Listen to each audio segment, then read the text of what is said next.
Bienvenue. Aujourd'hui, on se penche sur les points clés d'une analyse récente qui décrypte les grands changements stratégiques en Égypte. En fait, tout part de cette question centrale. La source d'information construit son analyse autour de négociations qui se dérouleraient en coulisses et d'une toute nouvelle stratégie qui serait en train de se mettre en place. Le premier pilier de cette stratégie, d'après la source, se joue à domicile. Il s'agirait d'un changement majeur dans la politique du pays vis-à-vis des résidents étrangers. Pour décrire ça, la source utilise une métaphore locale assez parlante. La stratégie de Madame Affaf. L'idée, c'est une bureaucratie qui est volontairement complexe. Un seul papier manquant et hop, tout le processus est bloqué. Une tactique qui serait maintenant appliquée aux demandes de résidence.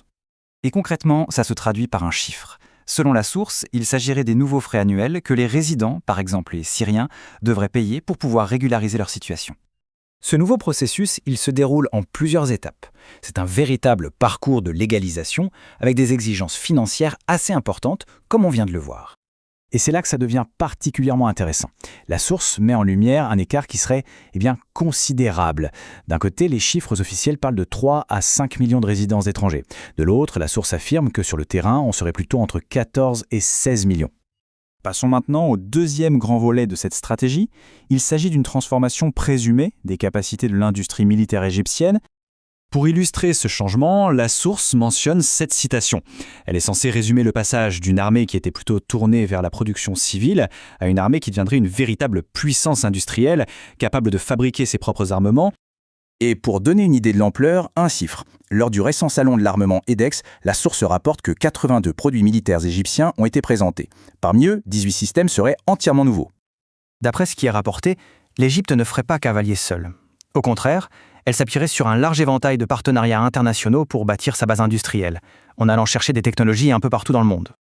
Le point crucial, ici, c'est cette affirmation de la source selon laquelle l'Égypte aurait atteint l'autosuffisance pour un composant absolument clé de l'industrie militaire, l'acier blindé.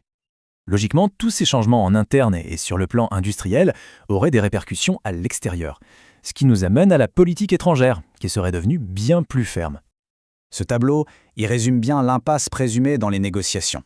Selon la source, l'Égypte aurait opposé un non catégorique à plusieurs demandes israéliennes clés, que ce soit sur Gaza, le point de passage de Rafah ou sa présence militaire dans le Sinaï. Et pour appuyer cette idée d'une nouvelle posture diplomatique, la source met en avant ce titre, attribué à un média du nom de Netif.net. Il est présenté un peu comme la preuve de cette nouvelle assurance. L'analyse ne s'arrête pas là. Elle se déplace ensuite vers la Corne de l'Afrique en avançant qu'une stratégie de fermeté similaire serait à l'œuvre face à un autre rival régional. La source décrit une sorte d'effort coordonné pour encercler l'Éthiopie. On parle d'accords militaires avec la Somalie et de renforcement des alliances avec les pays voisins, le tout dans le but de neutraliser sa position stratégique. Alors, si on prend un peu de recul, comment relier tous ces points ? La source ne les présente pas du tout comme des événements isolés, mais plutôt comme les différentes facettes d'un plan d'ensemble. Le récit qui est proposé, c'est que ces trois éléments sont en fait totalement liés. La régulation à l'intérieur, l'industrialisation militaire et la fermeté diplomatique, tout ça ferait partie d'une seule et même grande stratégie pour accroître l'influence de l'Égypte dans la région. Finalement, cette analyse nous laisse avec une question en suspens. Est-ce qu'on assiste à la montée en puissance, bien calculée, d'un acteur régional majeur, ou bien à une série de manœuvres audacieuses mais aussi très risquées ?